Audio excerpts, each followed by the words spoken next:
Hello, YouTube. All right, I'm going to try to turn the flash on here so maybe we get a better picture.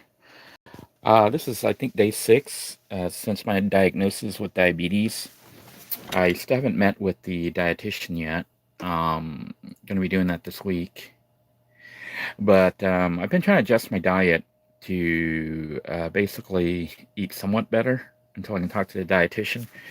But also trying to come up with a diet that's going to be doable for me. I know people have all these suggestions about different diets I can try, so I'm going to be researching and looking into those. But for the most part, I like eating rice, and that's one of the things a lot of people say you shouldn't be eating when you have diabetes.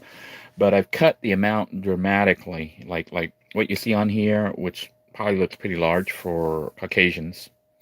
But for an Asian, this is actually a small amount. It's about 1/4 what I normally eat.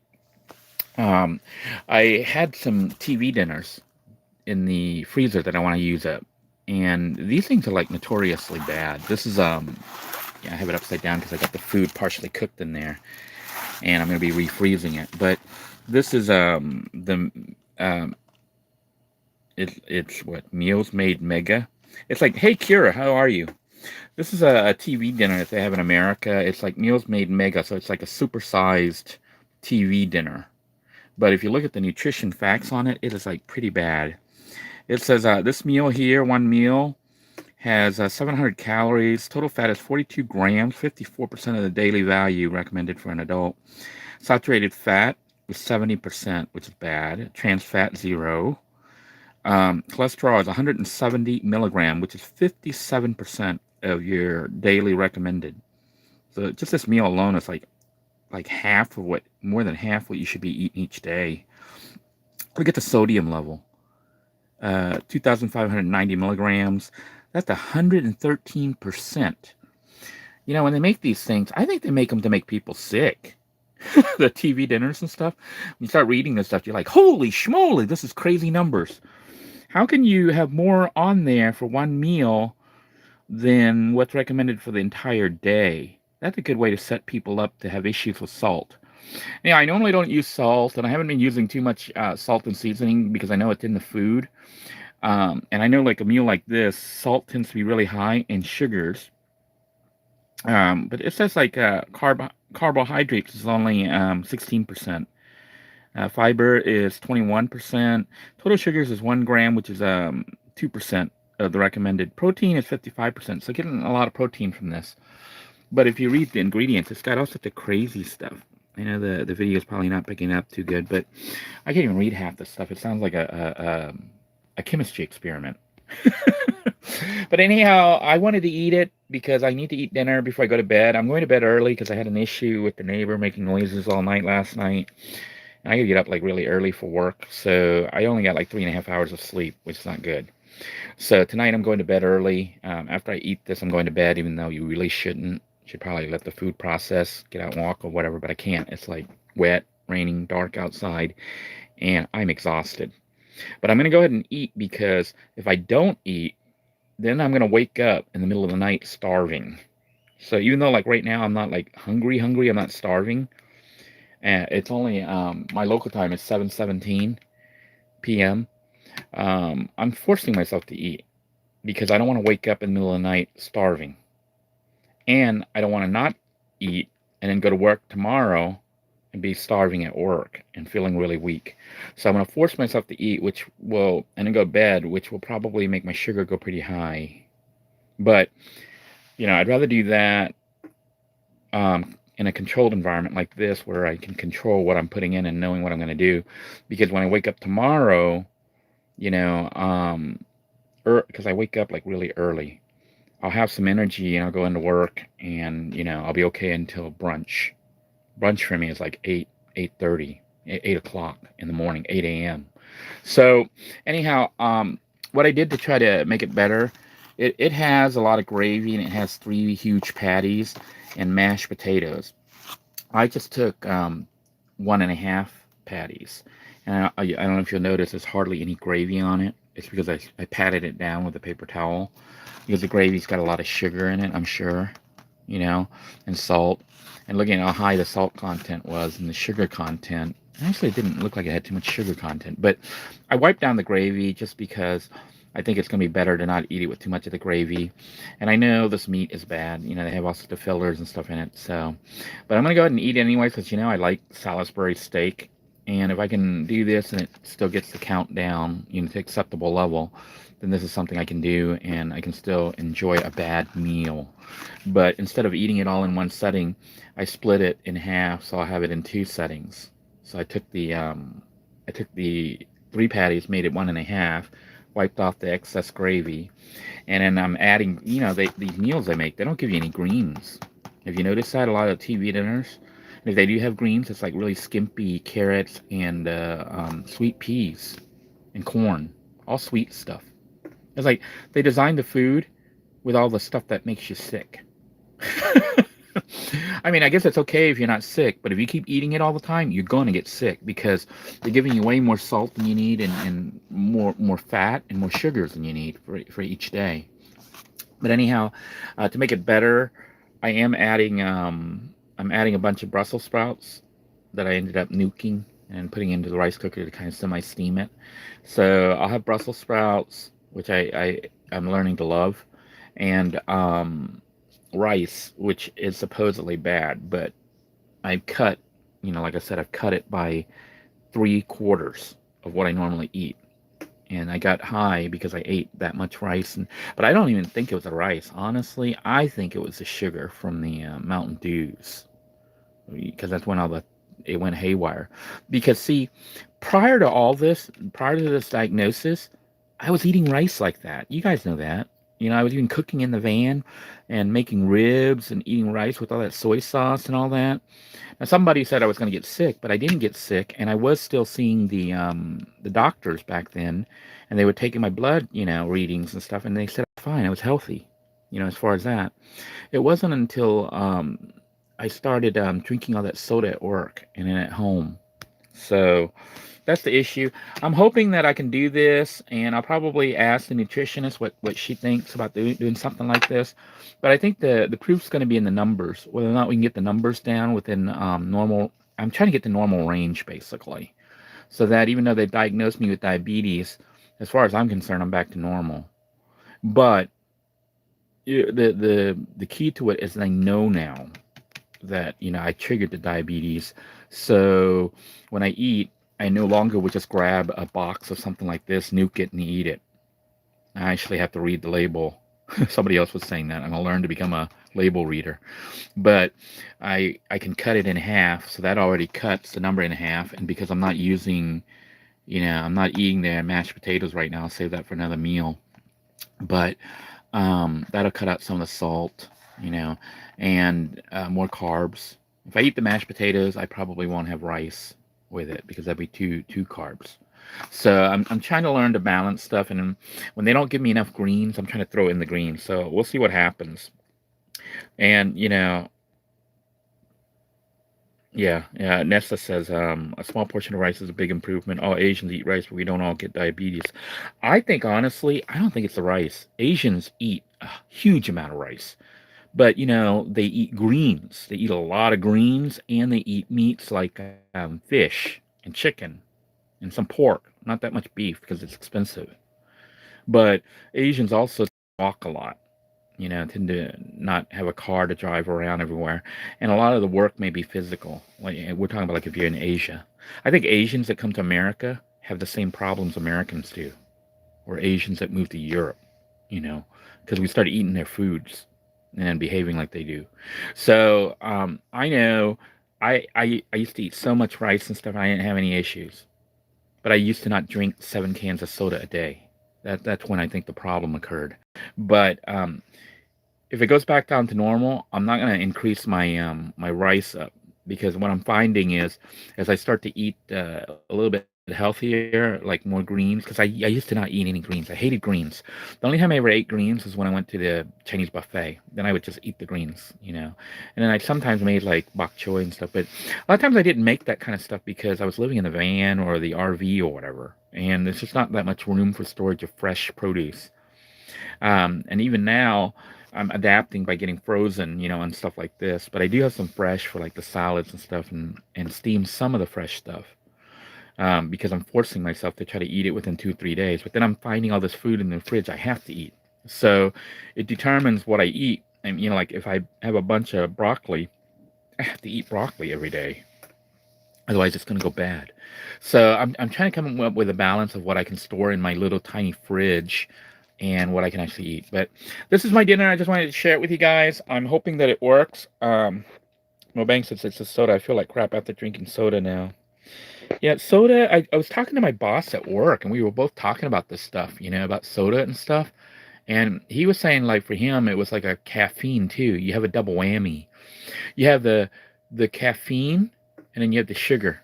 So you got two addictions, two highly addictive, I guess, substances. And I guess the caffeine gives you like a high, or the sugar does, but then it gives you a low. You have that crash afterwards. And if you were like me, drinking as much as 5 to 7 cans a day, that's a big crash. And then when you try to give it up, you have the withdrawals. You shake sometimes like a drug addict, and you have really bad migraines. So, now that I'm actually off soda, what's interesting is this Brussels sprouts, they taste super sweet to me. And even like a little slice of carrot is like ultra sweet now. So because I drink water now, I don't drink like juice. I don't add any additional stuff. So I think my taste buds have become ultra sensitive to flavors. So the slight, like even this, I'm sure the meat will taste super sweet to me because they put sugar in it, And I'm not trying to totally avoid sugar, even though they said you should, but because I'm like, it's going to be in your food, but I'm going to avoid as much as I can processed food like this. It's going to be better to try to get fresh meat and use that like a real steak instead of Salisbury steak, or make it yourself by chopping up the meat and doing all the stuff yourself. Then you know exactly what goes in it, and not this chemical factory here like they have on the. I can't even read this stuff. This is like, well, they got partially separated, mechanically separated chicken, pork, water beef, textured vegetable protein, which consists of soy, caramel, color, bread. Is that bread? I don't know. I can't read this stuff. My eyes are like bad. Probably due to the diabetes. Anyway, I'm going to go ahead and sign out. Just let you know, I'm going to eat dinner, take my pill to help process it, and I'm going to go to bed, which is bad, but I'm going to do that because I got to go to sleep. Meanwhile, my little robot is continuing to try to level up. I have, this time my hunter is sitting there trying to level up by herself. She's been playing all this time. So the key to running the robot appropriately is, making it so it doesn't die, is I have to make it so that it's not too powerful. It doesn't pull the aggro and the monsters attack my hunter. I have to keep the aggro on my pet, which is a Seraph, the spider that comes from the Night Elf Start Zone. I started this game saying I'm going to take Seraph on a quest, so I've had her as my single pet throughout the entire game so far. So Seraph is going on this big epic quest in this with this character. But anyhow, I hope you guys enjoyed this video. I want to thank you for your comments. MoBang says his stomach feels bloated and the body feels bad. The sweetness soda is corn syrup and it's the crappiest sugar. He said the shittiest sugar, but hey, I'm not gonna read your stuff, MoBang. You're gonna get me demonetized.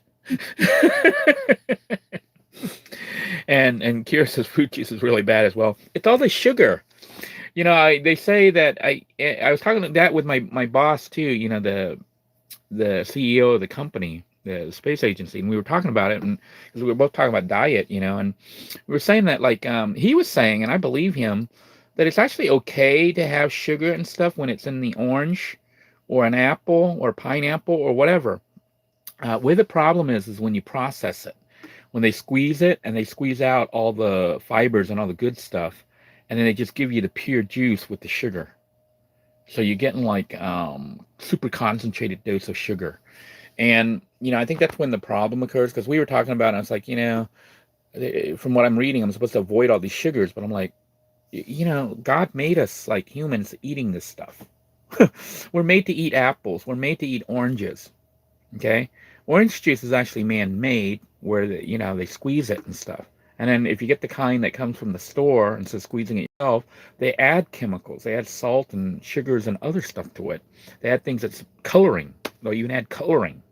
So I think that the key is when you buy stuff that comes in a box like this or a can, some kind of container that's man-made, it's not good.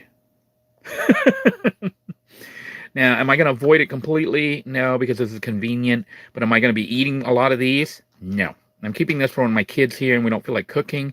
I'll keep it for me for an emergency when, like tonight, I don't feel like cooking. Yeah, I just wanted to throw something together real quick. But I definitely will not eat what they're saying is one serving. This is really 2 servings for me. So follow along. Hopefully, when I have a couple weeks or a couple months into this, we can look at the numbers and see if I'm on track or if I'm totally, making myself worse. That's the one thing about steamed fish. Yeah, fish is actually pretty popular in Thailand, and yeah, they will sometimes fry. The thing is, fried food is popular in Thailand, but they'll also do a lot of steaming and boiling. The issue is I'm not much of a fish person, but you know what? I'm probably going to have to start trying to get fish. Basically, with the diagnosis, it seems really bad, but honestly, it's like a wake up call for me. It's like you take for granted your health and all that, but then when you get diagnosed and they're telling you this is serious and you're reading about it and it is serious, people go blind, people lose their limbs, people die. Um, you know, it's like being diagnosed with a heart attack or something like that, and you didn't die. You get a second chance. So God's been kind to me to give me a second chance, and I'm like, maybe I should go back to eating like I used to in Asia. That's they eat a lot of fresh stuff, but see, it's kind of harder when you're in America. I mean, it's not hard if you go to the market all the time and stuff, but in America, it's hard to go. I don't want to hang out at Walmart every day, and there's not very many fresh produce markets here. They only open up like sometimes on the weekend. But, storage is a big issue. I don't have storage for that stuff. And because I'm not cooking for a whole family. If I had like a big family, I would buy this stuff because you cook it up in one or two meals. When it's a single person, a lettuce head lasts me like a whole week, So it's one of the problems I'm running into is I get fresh stuff and then I feel like I have to throw all this stuff away when it spoils or whatever, and that's a concern for me. Hey Claire, good to see you on here. Missed you. I'm just gonna read this part here. Kira says she can't see the point of juice when the fiber is removed. It's for the flavor and the sugar, But like I said, I bought some oranges, but I haven't eaten them yet, but I'm gonna start doing that. I also, for snacks, I don't know if you guys, well, maybe I'll do another episode on snacks. I've been picking up stuff like strawberries, even though that's sugar, but I figure I might have like 2 or 3 strawberries at the most. Not after a meal or anything, but like in the middle of, between meals. If I feel like a little bit weak, like I feel like I'm low on sugar, I might have 1 or 2 strawberries. But I also have other stuff that I munch on now. I picked up the peanut butter. By the way, I found out there's peanut butter can come with sugar and without sugar. So if you're diabetic, you want to make sure you read like somebody was saying on here in one of the early comments, read the labels. You have to really read the labels. It turns out that a lot of peanut butter, they add sugar and salt. Most peanut butter, they add sugar and salt. So you have to pick up peanut butter that just says natural peanut butter, no sugar added. And then you read the back to make sure no salt is added either. And they tend to charge, I think, a little bit more for that, which to me is crazy. They're using less ingredients, but they're charging more because it's healthier. But anyhow, I grabbed some of that peanut butter so that I'll be able to munch on it with my snack, which is basically celery sticks. Originally, I tried to eat celery sticks by itself, but it has this funky, bitter type taste, and it's like eating water with bitterness and fibers. But when you dip it into peanut butter, now it suddenly seems like a real treat. You got the crunchiness, and the peanut butter is kind of sweet and creamy. So it actually feels like a snack. So I've been trying to switch from chips to, fruits and vegetables and things that I can munch, leaning more towards vegetables and fruits just because of the sugar content. But I'm not totally eliminating um, fruits, even though honestly, you know my diet. If you've seen me eat on here, I normally don't eat fruits and vegetables. It's mostly rice and meat, and it's usually bad meat. MoBang says the story was when the wood was on fire and the cooked meat tasted so good, and the rest is history, I think.